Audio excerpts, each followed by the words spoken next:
વિક્રમ સંવત 2080 પોષ વદ 9 તારીખ 4/2/2024 રવિવાર. વાલા ભક્તો, ભગવાન શ્રી હરિએ હોતાશનીનો ઉત્સવ ગઢપુરમાં ધામધૂમથી ઉજવો. દેશ દેશાંતરોથી ઘણા બધા ભક્તો તે મહોત્સવમાં મહાદિવ્ય લાભ લેવા માટે આવ્યા. મહારાજનું આખો દિવસ યજન પૂજન હરિભક્તો, સંતો, પરમહંસો, બ્રહ્મચારીઓ કરી અને ખૂબ જ કૃતાર્થ થતા. ગેલા નદીના કિનારે શણગાર ઢોલિયા ઉપર શ્રીહરિ બિરાજતા હોય અને પરમહંસો મહારાજનું યજન પૂજન કરતા હોય.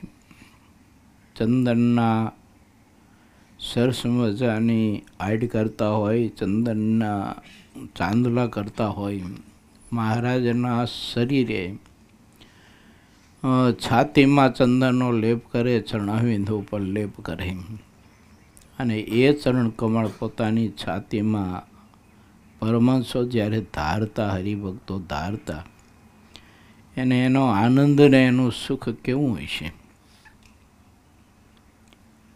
મહારાજે આ ધરતી ઉપર પોતાના લાડકવાયા ભક્તોને લાડ લડાવવા માટે જ અવતાર ધારણ કર્યો અને અનેકવિધ મહારાજ પોતાના ભક્તોને અતિ નવો ને નવો પ્રભુ આનંદ આપતા. 19મા પૂરની અને 8મા તરંગની કથા ગઈકાલે આપણે સૌ કોઈએ સાંભળી અને આજે એ આગળ કથામાં આપણે પ્રવેશ કરીએ છીએ. પૂર 19મો, તરંગ 9મો. શ્રીહરિ પાસે બોટાદમાં ઉત્સવ કરાવવા બાબતનો હરિભક્તોનો વિચાર. બોટાદ ગામના શેઠ ભગાદોશી વગેરે બધા હરિભક્તો ભેળા મળ્યા. પછી સૌએ એકબીજાને કહ્યું કે આપણા ગામમાં શ્રીહરિને પધરાવીને એક સારો ઉત્સવ કરાવીએ. આજ સુધી શ્રીહરિએ આપણા ગામમાં ક્યારેય ઉત્સવ સમયો કર્યો નથી અને ઘનશ્યામ શ્રીહરિ કહ્યા વિના કોઈ ગામમાં ઉત્સવ કરતા નથી. જે જે ઠેકાણે શ્રીહરિ જઈને ઉત્સવ કરે છે ત્યાંના બધા જ હરિભક્તો આવીને આગ્રહપૂર્વક શ્રીહરિને ઉત્સવ કરવાનું કહેતા હોય છે, કહેતા વિનંતી કરતા હોય છે. આપણા ગામના ગામેતી દરબાર હમીર ખાચર પાસે આપણે સહુ ચાલો જઈએ અને તેમને પૂછીએ. તેઓ શ્રીહરિના દર્શન કરવા માટે અહીં આવ્યા છે. હમીર ખાચર જીવા ખાચરના દરબારમાં ઉતર્યા હતા. તેમની મરજી લીધા સિવાય જે કાંઈ કરીએ તેમાં પૂરો રસ રહે નહીં. જે બાબતમાં સૌને એક સરખી સાનુકૂળતા રહે તેમાં વધારે રસ રહે છે. રસ વગરની જે વાત હોય છે તે બધી નીરસ દેખવામાં આવે છે. જે ગામમાં જે મનુષ્ય હોય છે તેની જેટલી મરજી લોપાય છે તેટલું તેમાં અવશ્ય દુઃખ આવે છે. તેમાં કાંઈ ખોટું નથી. સિદ્ધાનંદ સ્વામી અહીં એક વિવેકની કથા લખે છે. ભગવાનના ભક્તોએ આવો વિવેક શીખી રાખવો જોઈએ. કાંઈ ઉત્સવ હોય, પ્રસંગ હોય, કોઈ નાની મોટી, કોઈ વ્યવહારિક કે સત્સંગ સંબંધી વ્યવહારિક કોઈ વાત હોય તો 1-2-4 વરિષ્ઠ જે કોઈ હોય આગેવાન, તો એને પૂછવું, એની સલાહ લેવી અને પછી જે તે આયોજન કરવું હોય તે આયોજન કરવું, તે ઉત્સવ કરવા. નહીતર નાની મોટી ઉપાધિ યા તો દુઃખ કે પછી કાંઈક ઉત્સવમાં વિક્ષેપ આવવાનો સંભવ છે. માટે ભગવાનના ભક્તોએ આ બધો વિવેક શીખી રાખવો. અને એટલે આપણા શાસ્ત્રમાં કહેવાય છે કે વિવેક છે ને એ 10મો નિધિ છે. ભગવાન સ્વામિનારાયણ સર્વ અવતારના અવતારીને સર્વ કારણના કારણને સમર્થ કરતોમાં કરતો અન્યથા કરતો હોવા છતાંય પણ પ્રભુએ આ વિવેક ચૂકતા નહોતા. કોઈ હરિભક્તનું નિમંત્રણ હોય, કોઈ શહેર ગામડામાં જવાનું હોય તો શ્રી હરિ આગેવાન 5 સંતો 5 હરિભક્તો એની પૂછા કરતા કે આવી રીતે ફલાણા ગામના ભક્તોનું આમંત્રણ છે તો આપણે શું કરશું? અત્યારે એ બાજુના બધા દેશ કાળ વગેરે વગેરે કેવું છે? કારણ કે સંતો બધે વિચરણ કરતા હોય ને હરિભક્ત સમાજમાં રહેતા હોય, એટલે દેશ કાળની બીજી ત્રીજી પરિસ્થિતિઓ એ જાણતા હોય. એટલે મહારાજ પૂછતા, ત્યારે પછી સંતો જે તે દેશની જેવી પરિસ્થિતિ હોય એ પ્રમાણે પ્રભુને વાત કરતા કે મહારાજ, ભક્તોનો તો ભાવ બહુ છે, પરંતુ અત્યારે વર્તમાન કાળના તે પ્રદેશના દેશકાળ બહુ થોડાક વિપરીત છે, કઠિન છે. માટે જો અત્યારે ત્યાં ઉત્સવ કરવા માટેનું મુલતવી રાખીએ અથવા સત્સંગ કરવા માટે જવાનું મુલતવી રાખીએ તો સારું એમ. આવી સલાહ મહારાજ પૂછતા અને સંતો આપતા ત્યારે શ્રી હરિ પાછું તેને માન્ય રાખતા. પોતે ગમે તેવો સંકલ્પ નક્કી કર્યો હોય અને ગમે તેવી દ્રઢતા કરી હોય તો ઠાકોરજી બધું મુલતવી રાખે. સારું, સંતો દેશકાળ જ્યારે સાનુકૂળ બનશે ને ત્યારે આપણે તે પ્રદેશમાં સત્સંગ પ્રચાર માટે જઈશું યા તો ઉત્સવ પ્રસંગ ત્યાં આપણે કરીશું. આ બધી વાત આપણને સૌ કોઈને શીખવવા માટે થઈ અને શ્રી હરિભક્તોને સંતોને પૂછતા. એમાં આપણે આપણા જીવનમાં કોઈ કાંઈ નિર્ણય કર્યો હોય અથવા કંઈ કામ કરવું હોય, માનો કે આપણે ક્યાંક દર્શન કરવા માટે જવું છે, યા તો આપણે અભ્યાસ કરવો છે, યા તો આપણે ધ્યાન ભજન કે વ્રત કરવા છે અને વ્રતની આપણે દીક્ષા લેવી છે, તો ભગવાનના એવા ભાગવત મોટા સત્પુરુષ હોય તો એને થોડીક પૂછા કરી અને એની મરજી હોય તો કરવું, એની મરજી ન હોય તો ન કરવું. ઘણી વખત આપણે પૂછા કરીએ અને એની મરજી આપણને જણાવે હા નાની, અને પછી આપણે ધાર્યું હોય એમ પાછા આપણે કરીએ તો પણ ઉપાધિ આવવાનો સંભવ છે. એટલે નાની મોટી બધી બાબતમાં ભગવાનના ભક્તે આવો વિવેક શીખી રાખો. કારણ કે વગર વિચારે જે માણસ જેટલું હૈયા બળથી જ કામ કરવા જાય છે તેટલું તેને આગળ જતાં દુઃખ આવે છે. મૂર્ખ માણસને તે વખતે ખબર પડે છે. દુઃખ આવ્યા પછી તેનો કોઈ ઉપાય થઈ શકતો નથી અને દુનિયામાં તેની લાજ પણ જાય છે. લાજવાળા માણસને જેટલો અપયશ થાય છે તે મોત કરતાં પણ વધારે દુઃખદ હોય છે. જેમ નાક કાન વગર નાની કીર્તિ રહેતી નથી, તેમ અપયશ મળ્યા પછી તેની કશી લાજ રહેતી નથી. જેટલી વિપરીત વાત કરવામાં આવે તેનું પરિણામ આવું દેખાય છે. ભાગવતમાં કથા આવે છે, દક્ષ પ્રજાપતિએ વગર વિચારે કોઈની વડીલોની સલાહ લીધા વિના યજ્ઞનું આયોજન કર્યું અને યજ્ઞમાં શિવજીનો ભાગ એનું સ્થાન કાઢી નાખ્યું. આ વ્યવહારમાં એટલી એની ક્ષતિ એના કારણે કેટલું બધું ભયંકર માઠું પરિણામ આવ્યું. આ બધી કથાઓ ભાગવતાદિક પુરાણોમાં વિસ્તારથી લખાઈ છે. યજ્ઞ બધો એનો છીનભીન થયો, જબરજસ્ત ઉપાધિ આવી, ડખો થયો અને દક્ષ પ્રજાપતિનું માથું કપાઈ ગયું અને બોકડાનું પછી માથું થયું બકરાનું. આવી બધી ઉપાધિ આવીને આખી જિંદગી પછી દક્ષ પ્રજાપતિને આ પશ્ચાતાપ અને દુઃખને પોતાની ભૂલ એનું પરિણામ ભોગવવું પડ્યું. પણ મોટા મોટાની સલાહ લીધી હોય ને એ વખતે બધા હતા જ મોટા મોટા, બ્રહ્માજી ને વગેરે વગેરે, નારદજી એ બધાને પૂછવું હોય ને તો વાંધો ન આવે તેમ. પણ દક્ષ પ્રજાપતિને મનમાં એમ થયું કે હું જ બધાનો વરિષ્ઠ છું તો મારે કોને પૂછવું, એટલે ગમે તેવા મોટા હોય ને તો પણ નાના માણસોની સલાહ લેવી. એમ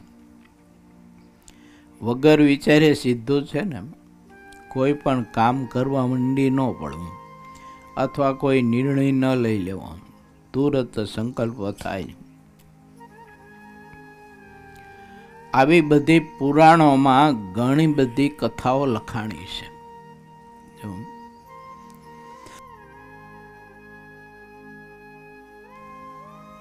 પરીક્ષિત રાજાએ કોઈની સલાહ લીધી હોત ને તો એના જીવનમાં જે ઉપાધિ દુઃખ આવ્યું ને એ ન આવ્યું હોત. કઈ બાબતમાં ખબર છે? પેટીમાં એક મુગટ પડ્યો હતો અને એને લોક કર્યો હતો. ભગવાન કૃષ્ણે કહ્યું હતું કે આ પેટી કોઈ ખોલતા નહીં. હવે પરીક્ષિત રાજાને આ બધું જોઈને સંકલ્પ થતા હતા તો એ વખતે કોઈને પૂછ્યું હોય ને કે આ પેટી ખોલવાની પ્રભુએ ના કેમ કહી છે, તો ખોલવાથી શું વાંધો, ખોલી તો શું થાય, આવો કંઈક પૂછવું હોય ને તો જાણકાર બધા જ એને સલાહ આપે. તો પરીક્ષિત રાજાને તે પેટીમાં રહેલો જરાસંધનો મુગટ મસ્તક ઉપર ધારીને બુદ્ધિ જે એની વિપરીત થઈને તે ન થાય, મૃગ્યા કરવાનો સંકલ્પ ન થાત અને સમીક ઋષિનો અપરાધ ન થાત અને એની આયુષ ટૂંકાઈ ન જાત. ઘણી બધી લાંબી આયુષ લઈને આવેલો પુરુષ પણ આયુષ તેની ટૂંકાઈ ગઈ અને ફક્ત ને ફક્ત 7 જ દિવસમાં એનું મૃત્યુ નિર્માણ થઈ ગયું. આવી બધી બાબતો ઘણી છે. માટે ભગવાનના ભક્તોએ કે કોઈ પણ વાત હોય તો એમાં ક્યારેય ઉતાવળું ન થવું.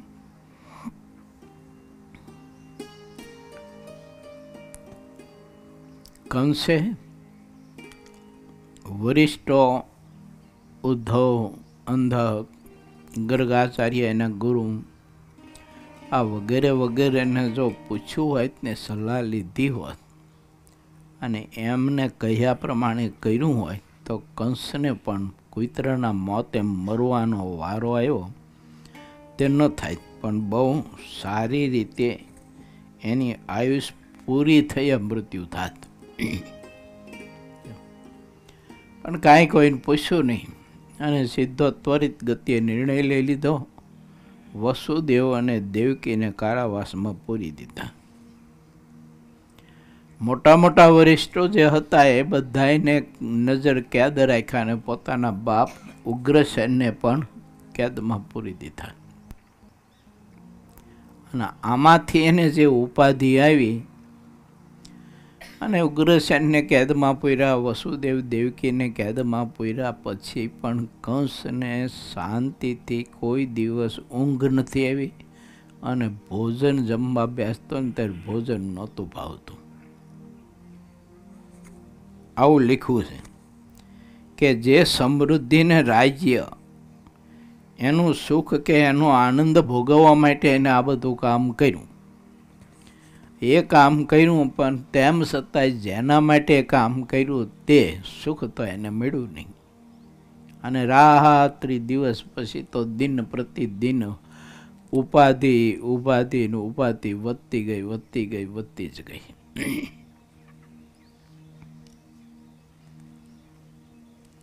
જો મંદોદરીની સલાહ રાવણે જો માની હોત તો રાવણનું પણ એવી રીતે મોત ન થાત. આટલો બધો સમર્થ હતો. ત્યારે પોતાની એની પત્ની મંદોદરીએ એને સલાહ આપી હતી, સ્વામીનાથ, તમે ભલે મોટા મોટા રાજ્ય ઉપર યુદ્ધ ખેલતા હો અને તમારા બાહુબળે કરી અને તમે વિજય પ્રાપ્ત કરતા હશો, બધું સાચું છે, પણ સીતાજીના જીવનમાં હાથ નાખો એ તમારું મૃત્યુ મને નજર સામે દેખાઈ રહ્યું છે. માટે મહેરબાની કરો અને એ માર્ગે ન જાઓ. એમ મંદોદરીએ એને સલાહ આપી. પણ આ માણસ સાંભળે તો ને, એને સાંભળ્યું નહીં. 4 વેદનો ભણેલો માણસ હતો, કેટલો જ્ઞાની હશે. એટલે આપણે ગમે તેટલા જ્ઞાની થઈ ગયા હોય ને તોય પણ કોઈ નાનો માણસ ક્યારેક આપણને કંઈક સારી વાત કહેતો હોય ને તો સમજવું જોઈએ કે આનામાં રહી અને પરમાત્મા મને દુઃખમાંથી બચાવવા માટે આગોતરો મને ચેતે છે, ચેતવણી આપે છે, એમ વિચારવું જોઈએ. આને 4 વેદનું જ્ઞાન એટલે બુદ્ધિશાળી તો માણસ કરો, જ્ઞાની તો ખરો. બળવાન તો હતો જ, ધન સંપત્તિ વિપુલ પ્રમાણમાં હતી અને રાજ સત્તા એના હાથમાં હતી. આટલા બધા સર્વશ્રેષ્ઠ યોગ હોવા છતાંય એક પોતાની પત્ની મંદોદરીની સલાહ ન માની, ન સ્વીકારી, એમાં કેવી ઉપાધિ આવી? પારાવાર ઉપાધિ આવી. પછી એ અંતર્ગત બીજી પણ એક વાત છે એની, કે એના ભાઈ વિભીષણને દેશવટો આપવા માટેનો નિર્ણય લીધો એને. એ વખતે જો કોઈને પૂછ્યું હોત, કોઈની સલાહ લીધી હોત તો પણ હજુ બચવાનો સંભવ હતો. કારણ કે વિભીષણે પણ એને સલાહ આપી હતી કે ભાઈ બીજું બધું તો ઠીક છે, પણ આ સીતાજીનું હરણ કર્યું છે એ બહુ ત્યાં ખોટું કર્યું છે. અને હજુ તે સીતાજીને સન્માનપૂર્વક પાછા રામજીને તું આપ્યા અને પ્રભુની માફી માગી, ક્ષમા માગી, આના અપરાધમાંથી મુક્ત થા, આટલું કામ કર. આવી સલાહ વિભીષણ એનો સગોદ ભાઈ એણે રાવણને આપી, પણ રાવણે કંઈ વાત માની નહીં. તો કોણ મને કહેનાર? તું મને સલાહ દેનાર કોણ? એમ હું આ સમ્રાટ છું, લંકાપતિ છું, હું આવો જ્ઞાની છું, હું 4 વેદનો ભણેલો છું, તું મને કા સલાહ? જા, તને મારો દેશવટો છે. એની સલાહ ન માની અને દેશવટો દેતી વખતે કોઈને પૂછ્યું નહીં કે આને દેશવટો દેવાય કે ન દેવાય, દીધા પછી શું પરિણામ આવશે એ ન વિચાર્યું. સંપ્રદાયમાં ઇતર બીજી જગ્યાએ જોવા મળતું હોય છે કે અમુક માણસો સત્તાના ગર્વમાં, અભિમાનમાં, ધન સંપત્તિની અભિમાનમાં, એના ગર્વમાં ભગવાનના કોઈ એવા મહાપરમ ભાગવત અને ભજનાનંદી પુરુષો એની અવગણના બહુ કરતા હોય છે સત્તાધીશો. એ સત્તાના પાવરના કારણે માણસ કોઈનું કહ્યું સાંભળતો નથી હોતો અને કોઈ સલાહ આપે તો એની અવગણના કરતો હોય છે અથવા કોઈને પૂછતો નથી હોતો.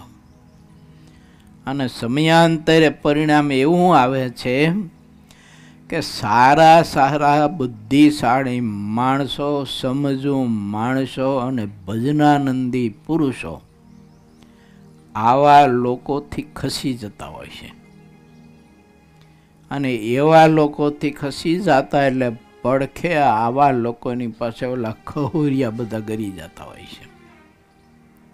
અને એ ખહુરિયા રાત્રિ દિવસ આની ખોટી બોરી પ્રશંસા કરી કરી અને ઠોલી ખાતા હોય છે. અને અંતે માણસ હાવ ખતમ થઈ જતો હોય છે, બધી જ રીતે ચૂસાઈ ગયો હોય માણસ. તેમ છતાંય પોતે પોતાનું અભિમાન છોડતો નથી. આવું ઘણી જગ્યાએ આપણને જોવા મળતું હોય છે.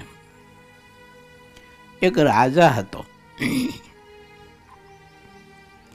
હવે એ રાજાને ખબર નહીં, હવે કોઈની કંઈ સલાહ પ્રધાનજીની કે બીજા ત્રીજાની કે એની રાણીની કોઈની માને નહીં. અને નગરમાં કોઈનો ગુનો હોય ન હોય, પણ ઓલા ખહુરિયા જઈ અને મહારાજાને જઈ અને કાન ભંભોળી અને કોઈના વિરોધમાં એવા ચડાવે.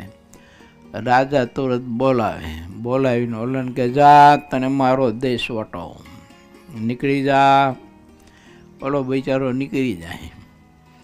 એમ કરતાં કરતાં કરતાં કરતાં છે ને રાજાના રાજ દરબારમાંથી, રાજ્યમાંથી, એના નગરમાંથી 99% માણસો બધા એને દેશ વટાવી દીધો. હવે કોના ઉપર શાસન કરે? માણસો જ કોઈનો રહ્યું, કોના ઉપર શાસન કરે? હવે સારા બુદ્ધિશાળી અને મમત્વવાળા જે હતા એ બધાને દેશ વટો આપી દીધો ને થોડા ખવરિયા પડખે રહ્યા. પછી જે બુદ્ધિશાળી પુરુષો હતા અને સુજ્ઞ પુરુષો હતા એ બધાને એને કાઢી મૂકેલા. એટલે એ લોકો આ રાજાના રાજ્યની સરહદની બહાર જઈ અને ત્યાં વસવસાટ કર્યો. બુદ્ધિશાળી માણસો ને પછી અહીંયા મોટું નગર વસાયું. નગર વસાવીને ધીમે ધીમે વસ્તીનો બધો વિસ્તાર થયો. પછી સારા સારા બીજા રાજ્યોમાંથી પણ માણસો ત્યાં આવવા માંડ્યા અને ઘણો બધો વિસ્તાર થયો અને બહુ જ સમૃદ્ધ આખું નગર બન્યું. ઘણો બધો હથિયારનો પુરવઠો એને એકત્રિત કરી અને આ રાજા જેને બધાને દેશ વટો દઈ દેતા હતા એના ઉપર પછી એને યુદ્ધ કર્યું. યુદ્ધ કરીને પહેલો જ ઓલા રાજાનું મસ્તક ઉડાડ્યું. પહેલો જ એને મારી નાખ્યો અને બાકીના પડખે જે ખવરિયા હતા એ બધાને પૂરા કર્યા અને અંતે તે રાજ્યનું શાસન પાછું પોતાના હાથમાં લઈ લીધું. આવું પરિણામ આવે. માટે વિચારવું કે કોઈ બે ડાયા માણસો હોય અનુભવી તો એને થોડીક પૂછા કરવી એમ કે હું આ નિર્ણય તો લઉં છું, આને કાઢી મૂકવાનો, દેશ વટો દેવાનો, આ વગેરે વગેરે, તો એમાં કેમનું કરવું? કરાય કે ન કરાય? કર્યા પછી શું પરિણામ આવે તે વગેરે વગેરે માણસે વિચારવું જોઈએ. અને કોઈ કદાચ બે સારી સલાહ આપે તો સ્વીકારવી પડે. જેમ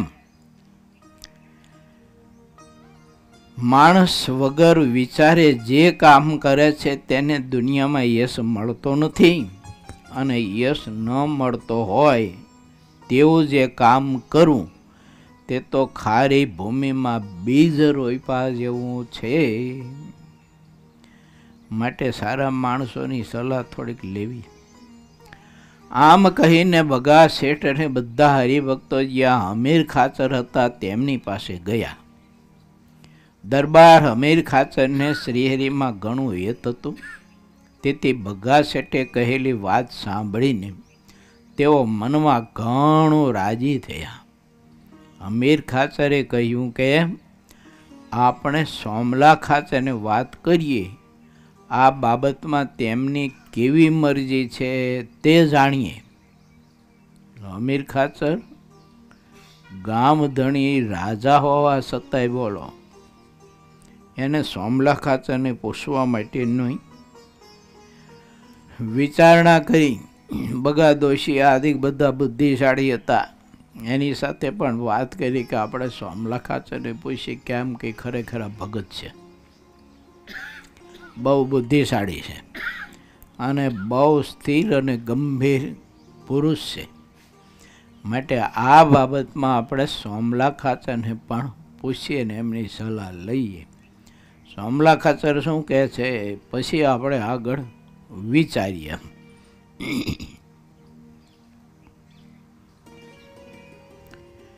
સોમલા ખાચર મારા કરતાં પણ ઘણા બળિયા હરિભગત છે. તેમણે શ્રીહરિ માટે તો સ્ત્રી, પુત્ર અને ઘરનો પણ ત્યાગ કર્યો છે. તેમણે શ્રીહરિને પ્રસન્ન કરવાની જ એક વાત રાખી છે અને ગામ તથા ગ્રાસને દુઃખદાયક જાણ્યો છે. મારો જીવ તો પુત્ર અને સ્ત્રીમાં બંધાઈ રહેલો છે.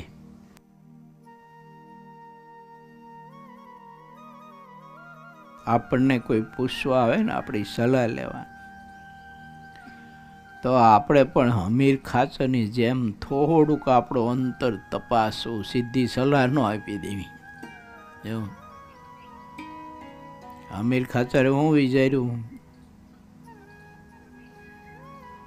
અમીર ખાચરે એ વિચારીને કહ્યું બગાદોશી આદિકને કે સોમલા ખાચર ત્યાગ, વૈરાગ અને ભક્તિ પ્રધાન છે. એને આ લોકનો, સંબંધીનો, જગતનો, ધન સંપત્તિનો કોઈ મોહ નથી. એ નિર્મોહી પુરુષ છે. માટે નિર્મોહી પુરુષ છે તો આપણે એની સલાહ લઈએ. કેમ તો હું તો સ્ત્રી, રાજ્ય અને ધન સંપત્તિ એની આસક્તિમાં બંધાયેલો છું. આ એક કામ કઠણ છે. આપણને કોઈ પૂછવા આવે ને આપણી કોઈ સલાહ લેવા આવે પછી આપણે આપણું જોવું એ સારું બહુ કઠણ કામ છે. આપણી કોઈ સલાહ લેવા આવે ત્યારે તો આપણને તરત જ આમ પાવર આવી જાય એવું, અને તરત આપણે સલાહ દેવા જ મંડી પડી. આપણો તો કંઈ અંતર આપણે તપાસીએ નહીં. જબરી વાત છે ને. અમીર ખાચર કેટલા બુદ્ધિશાળી પુરુષ હતા તો એને વિચાર્યું કે હું સ્ત્રી, ધન, રાજ્યમાં બંધાયેલો છું એટલે મારામાં કોઈ મારા તારાનો વિકાર હોઈ શકે, ઈર્ષા, દંભ, કપટનો વિકાર હોઈ શકે, અને મારામાં કદાચ કોઈ પ્રકારની ઈર્ષાનું બીજ પડ્યું હોય ને કોઈને હું સલાહ આપું અથવા મને કોઈએ કાંઈ પૂછા કરી હોય ને એનો નિર્ણય હું લઈ લઉં તો કદાચ એમાં સુખ થાય કે ન થાય. માટે આવા પુરુષને આપણે સલાહ લેવી જરૂરી છે. જેમ જીવ શરીરમાં બંધાઈ ગયો હોય તેમ હું ગામ અને ગ્રાસમાં બંધાઈ ગયેલો છું. નાગડકા ગામના દરબાર જે સુરા ખાચર છે તેમણે શ્રીહરિના વચનથી સ્ત્રીનો ત્યાગ કર્યો છે, પણ ગામ અને ગ્રાસમાં તથા પુત્રમાં તેમણે હેત રાખ્યું છે. તેઓ પણ સોમલા ખાચરના સમાન નથી. સુરા ખાચરે નાતનો બધો સંબંધ તોડી દીધો છે, એટલા તે મારાથી વધારે સારા છે. તેઓ સમજણની બાબતમાં મારાથી અધિક છે, કારણ કે તેમણે જ્ઞાનના ગ્રંથનો અભ્યાસ કર્યો છે. આવું વિચારીએ કાંઈ આપણાથી? આપણી કોઈ સલાહ લેવા આવે, બોલો પ્રવીણભાઈ, વિચારી શકાય આપણાથી આવું? અરે તરત જ દેવા મંડી. જો હા, મંડી જ પડી. કાંઈ જરૂરત કહેજે તમ તારું, હું બેઠો છું કે જો હા બરાબર છે કે તે નક્કી કર્યું એ કરો કે ઉત્સવ કરો, આપણે ધબધબાવો કે તમ તાર હું બેઠો છું કે એવું. અને પછી જ્યારે હાંકળમાં આવે ત્યારે પછી ઓલા આવે કે તમે કહેતા હતા હું બેઠો છું, હું બેઠો જ છું કે એવું. આ ચા ઊભો, આ ખાટલામાં બેઠો કે જો ખાટલામાં બેઠો જ છું કે. કેટલું અમીર ખાચર વિચારી શકે છે, એની કેટલી બધી સમજણ છે. આટલું બધું જે માણસ વિચારી શકતો હોય એ કેટલો બુદ્ધિશાળી હોય. તોય બોટાદના નગર શેઠ વગેરે હરિભક્તો પોતાના ગામ ઉત્સવ કરવા માટેની સલાહ લેવા માટે આવ્યા, તો એ રાજા પોતે નિર્ણય પોતાનો આપતા નથી, પોતાનો મત નથી જણાવતા.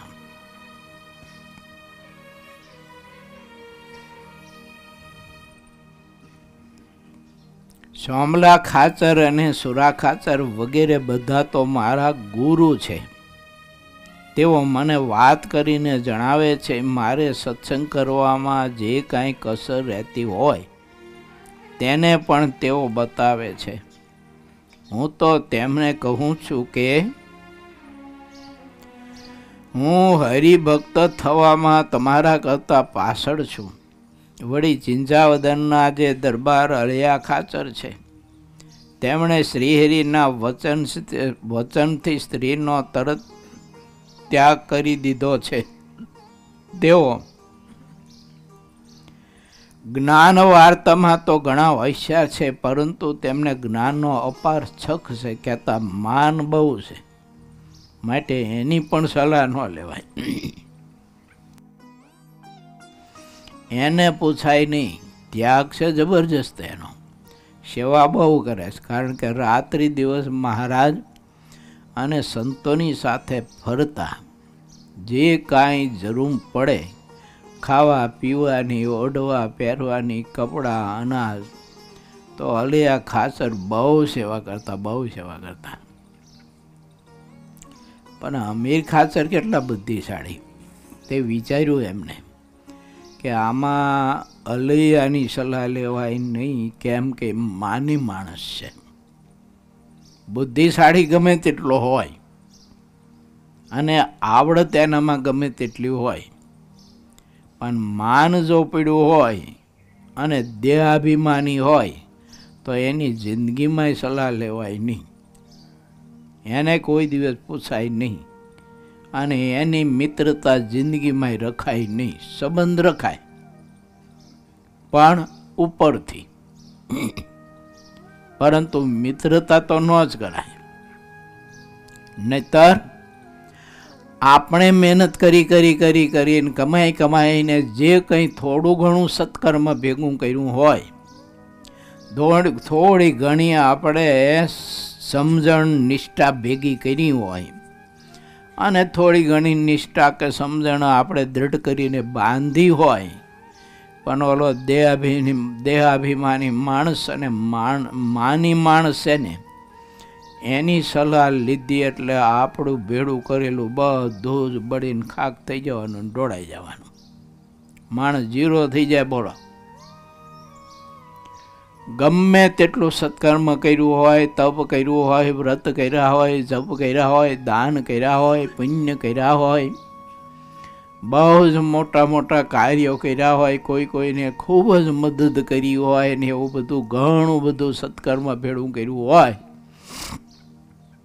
પણ દેહાભિમાનીનો સંગ કર્યો, એનો સમાગમ કર્યો, એનો સત્સંગ કર્યો, એનું અનાજ ખાધું, એની સલાહ લીધી, એટલે સમજી લેવાનું કે બધું જીરો થઈ જવાનું.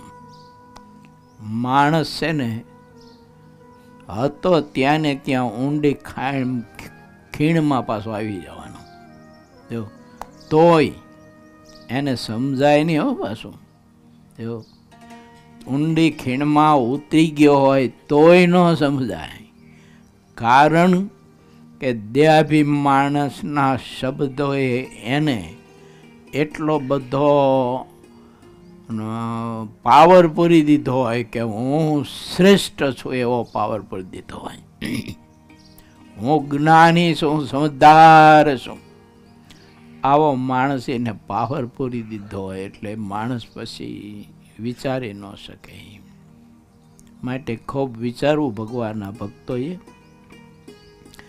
આ વાત મહારાજે લોયાના છઠ્ઠામાં પણ લખી છે કે દેહાભિમાની માણસ હોય એનામાં ત્યાગ, વૈરાગ, જ્ઞાન, સમજણ, વ્યવહારિકતા, બુદ્ધિ, કૌશલ્યતા ખૂબ જ હોય, તો પણ મહારાજ કે એનો સંગ કરવો નહીં. કેમ કે દેહાભિમાની છે. દેહાભિમાની માણસ ગમે ત્યારે આપણને ઝીરો કરી નાખવાનો, ખતમ કરી નાખવાનો, તોય ખબર નહીં પડે, દેખાય છે નહીં. એવું ઉદય દેખાય પણ ખતમ કરી નાખે. અમે અમેરિકા ગયા હતા તો હરિભક્તો અમુક વાત કરતા હતા કે અત્યારે ગુરુજી આ દેશમાં વૃક્ષમાં એવા જીવડા પડ્યા છે, 2 વેઢાનું હોય જીવડું, અને એ કાણું પડીને ઝાડવાના થડમાં કાણું પડીને અંદર ગરી જાય. એ ઝાડવાના થડમાં કાણું પડીને અંદર ગરી જાય એટલે રાત્રિ દિવસ એ વૃક્ષ હોય ને એનો રસ સ્વિંગા કરે અને ઝાડવું આખું હુકાઈ જાય, ઊભો દેખાય જ નહીં કોઈને કે આ કેવી રીતે વૃક્ષ હુકાણું, હાવ હુકાઈ જાય. એમ દેહાભિમાની માણસો ને એ આ કીડા જેવા હોય, એ આપણામાં ગમે ત્યાં કાળું પાડીને ગરી જાય. જો અને આપણને સારું તે મીઠું લાગતું હોય. પછી માણસ અંદરનું રાસાયણિક કહેતા સમજણ, ત્યાગ, નિષ્ઠા, ભક્તિ, સમર્પણ, આ બધું જે અંદરનો રસ ભેર્યો છે ને એ બધો ચૂસી જાય એટલે માણસનું હૃદય કરી નાખે, લુખ્ખું આવે. અને લુખ્ખો થઈ ગયેલો માણસ એને વાતે વાતે ભગવાનના ભક્ત જેવા ભક્ત, સંત જેવા સંત, એના અભાવ, અવગુણ, એના પ્રત્યે ગ્રંથિ બંધાય, અણગમો ઊભો થાય, આમ વગેરે વગેરે બધું થાય. માણસ હાવ ચૂસાઈ જાય, જો અંદરથી ચૂસાઈ જાય. બહારથી પાછો ખરેખર બગજ લાગતો હોય, મોટો જબરો. બહુ અદ્ભુત વાત છે આ 9મા તરંગવા. તેઓ જ્યારે સત્સંગની વાત કહેતા હોય છે ત્યારે તેમને પાણીના પૂર્ણ જેવો ઉત્સાહ વધે છે ને જ્યારે વાતનો રંગ જામી જાય છે ત્યારે તેને શરીરનો પણ ખ્યાલ રહેતો નથી. જે મોટી નદી હોય છે તેને તો નાવમાં બેસીને ઉતરી શકાય છે. જ્યારે ઘણો વરસાદ થતો હોય છે ત્યારે પણ એ મોટી નદી તેની મર્યાદામાં જ વહેતી રહે છે. જ્યારે તે મોટી નદી પોતાના કિનારાને પણ ઉલ્લંઘી જાય છે ત્યારે કિનારાઓમાં જેટલા ગામ હોય તે ભાગીને ક્યાં જાય? જ્યારે વધારે પડતો વરસાદ થાય છે ત્યારે નર્મદા નદી એકદમ ગાંડી થઈ જાય છે અને કિનારા ઉપરના ગામોને તાણી જાય છે. તે વીજ અલૈયા ખાતેની રીત છે. તે કાયમ સત્સંગના છકમાં જ વર્તે છે અને તેને લીધે બીજા કોઈને પોતા કરતાં અધિક કહેતા નથી. લો કેવી વાત છે, અદ્ભુત છે ને. આવા માણસો નદીમાં પૂર આવ્યું હોય ને એના જેવા છે. એવું બાજુના બધાને તાણી જાય. કોઈને થોડી ઘણી શ્રદ્ધા હોય, મહિમા હોય, મહાત્મય હોય, દિવ્ય ભાવ હોય, આવા બધાને તાણી જાય અને પોતા જેવા કરી નાખે લુખા. કારણ તો આમાં દૃષ્ટાંત પાછું એ આપ્યું કે અલૈયા ખાચર કથા વાર્તા કરતા ને ત્યારે આમ એક ધારો આમ પ્રવાહ ચાલતો, એવા જ્ઞાની હતા. અને એવી કથા વાર્તા કરે તે સાંભળનાર તો માણસ બલબલો બધો ઓગળી જાય. એવી કથા વાર્તા કરે. શું આ બધું બહુ અદ્ભુત છે, વાતો શીખા જેવી છે. જો આ એવી અદ્ભુત સારી એવી કથા કરતા હોય તો માની નહીં લેવાનું કે આ ખરેખર આ ભગવાનના મહાપરમનાદિ મુક્ત પુરુષ છે. હા, નહીતર મેરા સમજવા જો એમ માની લીધું તો. અલયા ખાચર જ્યારે કથા વાર્તા કરતા ત્યારે જ્ઞાનનો આમ એક ધારો પ્રવાહ ચાલતો ભલભલાને થઈ જતો. ઓહો, અલયા ખાચર તો કેવા મહાજ્ઞાની પુરુષને, કેવા વૈરાગવાન કહેવાય કે સંતો ભક્તો માટે ઘર બહારનો ત્યાગ કરીને અખંડ અખંડ સેવા, સત્સંગની સેવા પરિચર્યા કરે છે. ઓહો, કેવા ભગત, કેવા ભગત. હા, એમ કરીને અલિયા ખાચરમાં જેને જેને પ્રીતિ થઈ બધા ગામડા તણાઈ ગયા. જો એ બધા ગામડા તણાઈ ગયા ને હાવ નષ્ટ થઈ ગયા ને ધરાશાયી થઈ ગયા. કાંઈ ન રહ્યું એનામાં. મહાત્મ્ય તો હાવી ગયું, સમજણ તો હાવ નીચોઈને ગઈ, સમર્પણ ને નિષ્ઠા તો હાવી ગયા, મારે કશું રહ્યું નહીં. અલયા ખાચર જે મોટા મોટા સંતો છે તેમને પણ દબાવીને વર્તે છે. આવું લખ્યું, બોલો. એના અભિમાનમાં મોટા મોટા સંતોને પણ ધાક ધમકી આપીને દબાવતા. પરંતુ સંતોની આગળ જેટલું સરળ ન વર્તાય તેની હું સત્સંગ રૂપ જીવનમાં વિઘ્ન દેખું છું. લો, આપણા મહિલા ગમે તેટલી બુદ્ધિ હોય, પરંતુ ભગવાનના સંત ભલે ભલા ભોળા હોય અને એની પાસે સરળ રીતે વર્તજો, પછી એની પાસે તમારી બુદ્ધિનું ચાતુર્ય ને કળા ને કૌશલ્યતાથી છે ને ખોંચરા વેડું ન રાખતા.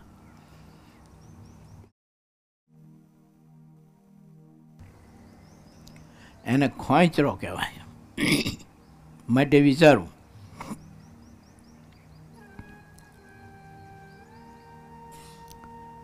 ઘણા બધા એવા સત્સંગમાં બિચારા છે ને હાવ વિમુખ એવા થઈ ગયા, આવાના સંગે કરીને, આવાના પ્રસંગે કરીને.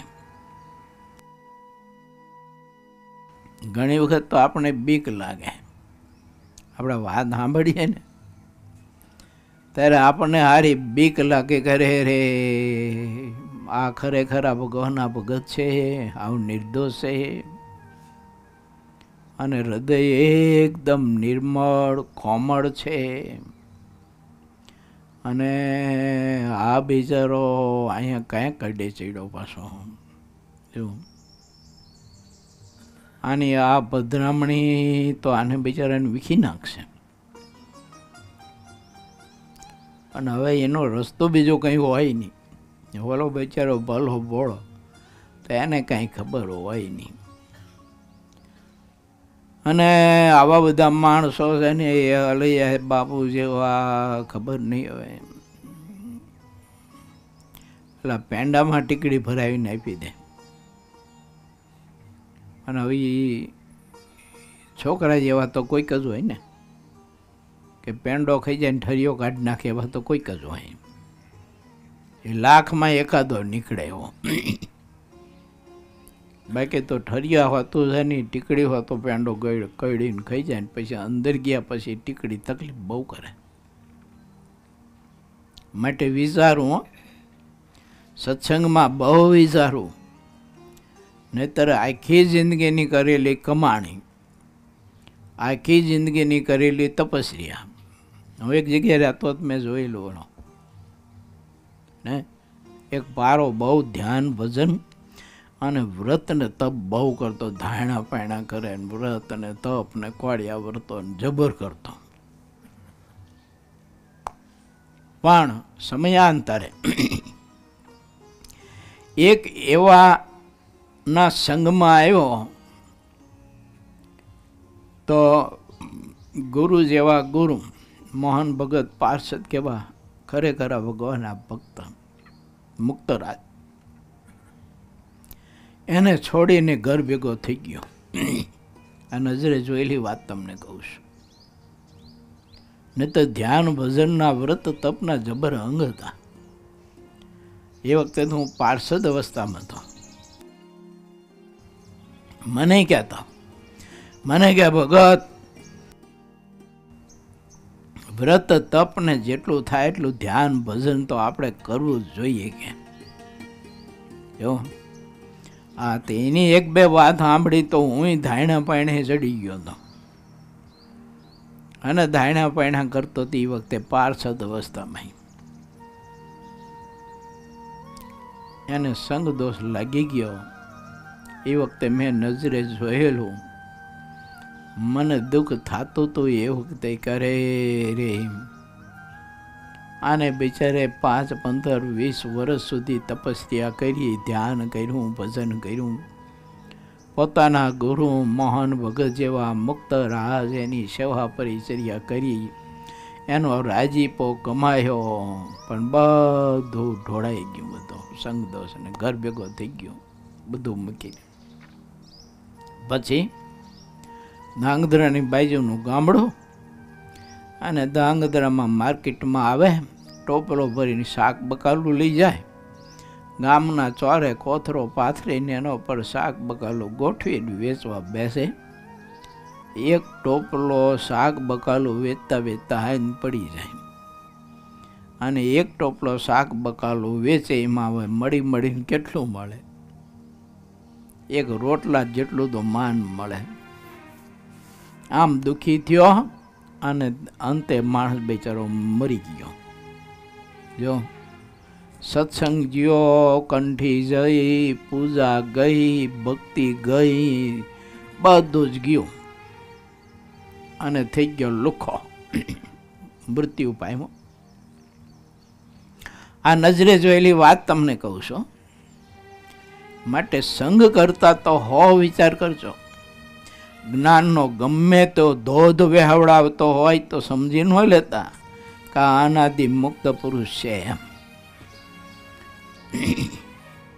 શ્રી હરિ જ્યાં સુધી એવાને માન આપતા રહે છે ત્યાં સુધી તેઓમાં જીવ રહે છે, એવો આ માન છે.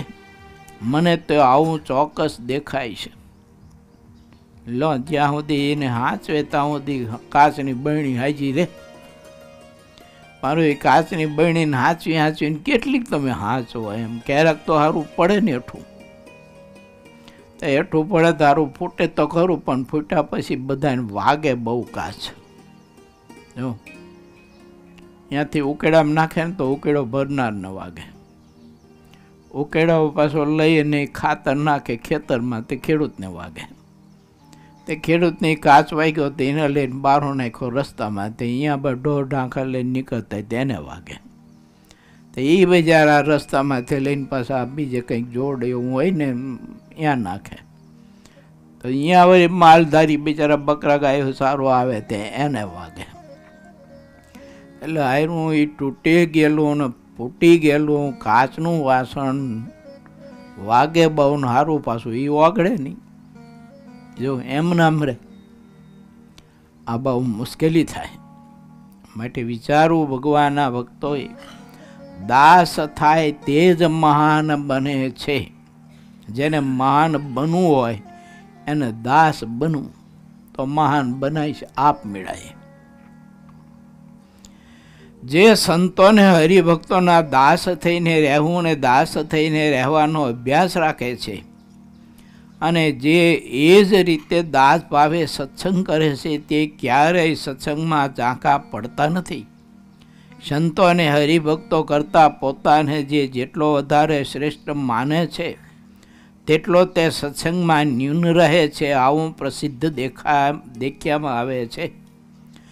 જે હરિભક્ત સંતો અને હરિભક્તોનો દાસ થઈને જેટલો નિષ્કપટ ભાવે વર્તે છે તેટલો તે મોટો દેખાય છે.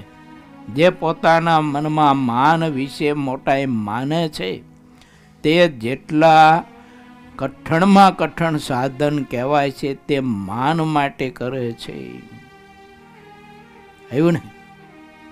કેવા કઠિનમાં કઠિન વ્રત તપને સાધન કરતો હોય છે માણસ, પણ માન માટેની વ્યાખ્યાતિ માટે કરે છે, ભગવાનને મેળવવા માટે અને પ્રભુની પ્રસન્નતા માટે નથી કરતો. માની જેટલા કઠણ સાધનો કરે છે તે પણ હરિભક્તોને દબાવવા માટે જ કરે છે, પરંતુ પોતાના મન ધાર્યા અનજણનો ત્યાગ કરવાથી શું થાય એમ કોઈ મોટાઈ પામતું નથી. જે ભક્ત સંતોને હરિભક્તોની સાથે જેટલો હળીમળીને રહે છે તેટલો તેના હૃદયમાં અપરંપાર આનંદ દેખાય છે. જે ભક્ત બીજા સંતો અને હરિભક્તોથી જેટલો વધારે શ્રેષ્ઠ થવા મનમાં ચાહે છે તે દિવસે દિવસે સત્સંગમાં તેટલો ઘટતો જાય છે અને તેના અંતરમાં સુખ રહેતું નથી. આવા માણસો બહુ હોય, સમજ્યા? ઘણી જગ્યાએ એવું જોવા મળે. કોઈ માણસ હોય ને, બે માણસો ભેળા થયા હોય, કંઈક કામકાજ હોય, એનો નિર્ણય લેવાનો હોય, અને ભેળા થયા હોય ને એકાદા બીજાના મંતવ્ય રજૂ કરતા હોય ને વિચારો આપતા હોય. એવું આ એમાં કોઈ નાનો માણસ હોય, વિચાર બહુ સારો આપ્યો હોય, પછી એ માણસ છે ને નાના માણસને દબાવે, તને ખબર પડે નહીં હું લઈ મીંડો છું કે એમ કરીને એને દબાવે. આવા માણસો માનના પોટલા લઈને ફરતા બહુ હોય છે. માટે આપણે સહુ કોઈએ તેનો સંગ કરતા સો વિચાર કરવા. સંતોને હરિભક્તો તો કલ્પવૃક્ષ અને ચિંતામણીના જેવા છે. તેમને વિશે જેવું ચિંતવવામાં આવે છે તેવું તેને ફળ મળે છે. જે ભક્ત સંતો અને હરિભક્તોની જેટલી વધારે મોટપ ચાહે છે તેટલી તેને મોટપ મળે છે, તેમાં કાંઈ ફરક નથી. દરબાર સોમલા ખાચર બધા સંતો અને હરિભક્તોની મોટપને ચાહે છે, તેથી તેઓ મારા કરતાં પણ વધારે શ્રેષ્ઠ રહ્યા છે એમ હમીર ખાચરે કહ્યું કે આ ભક્ત ખરેખર આ સમજદાર, ધીર ગંભીર અને એનામાં ખૂબ જ સાધુતાના ગુણ છે. ચાલો ત્યારે આપણે સૌ કોઈ એમની સલાહ લઈને એમને પૂછીએ, ભગા શેઠ, પછી આપણે નિર્ણય કરીએ કે બોટાદમાં ઉત્સવ કરવા માટે શ્રીહરિને આપણે આમંત્રણ આપવું કે ન આપવું, યા તો આપણે ઉત્સવ કરવો કે ન કરવો. આનો નિર્ણય પછી આપણે લઈએ. સોમલા ખાચર જેમ કહે તેમ આપણે કરવું.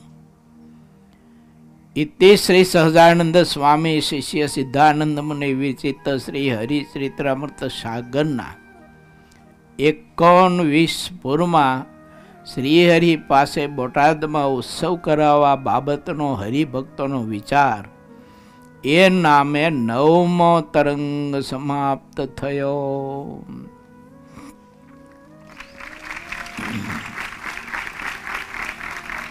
આમાંથી શીખજો છોકરો, તમારા જીવનમાં તમારે કંઈક નિર્ણય લેવાનો હોય ને તો કોઈ ધીર ગંભીર સારા માણસો હોય ને એની સલાહ લેવી, પણ ઓલા ખહુરિયા હોય ને એની સલાહ ન લેવી. જો એ ખહુરિયા તો આપણને ગમે તેમ કરીને કઈડે ચડાવી દે. આવ ઝીણી બાબતમાં આગળ જતા તમારે કાંઈક નોકરી ધંધાના બીજા ત્રીજા કોઈની સાથે પાર્ટનરમાં કંઈ બિઝનેસ ધંધો કરવો હોય તો સારા માણસોની સલાહ લઈજો. માની, અહંકારી, ખહુરિયા આવા માણસોની સલાહ ન લેતા, નહીંતર કઈડે ચડાવી દેશે તમને. જો હા લે, અરે ભલા માણસ શું કે આ આવી રીતે આપણે કરીએ ને જો કારખાનું, તો પૈસા ન તો તું જો એટલે કારખાનું થયું ચાલુ થયું નથી, પૈસાના ઢગલા થયા નથી ક્યાં. જો અરે ભલા માણા કે બહુ સારું છે એમાં, આ તો કરાય છે એમ. જરૂર પડે તો મને કહેજે, હું તમ તારે મદદ કરીશ. હું તને થોડા ઘણા હું આપીશ તમ તારે. બહુ ઓછું તારી પાસે વ્યાજ લઈ, જાજુ નહીં લઉં એમ કરીને આપણે પાણી ચડાવીને પછી એવા કઈડે ચડાવી દે. મેં જોયેલું હો, આ એક જગ્યાએ હું કથા કરવા જતો ચાતુર માસની,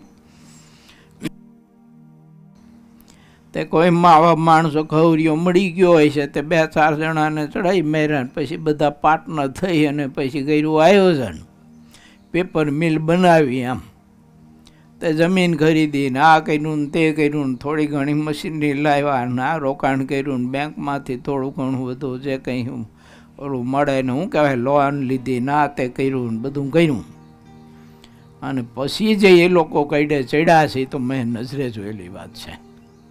જો આ એવા કઈડે ચડ્યા તે બિચારાને કારખાનું શરૂ ન થયું, કાંઈ થયું નહીં. અને ઘરનું હતું એ બધું નાખી અને હતું એ બધું ઘરનું ગયું, બિચારા દુઃખી થઈ ગયા.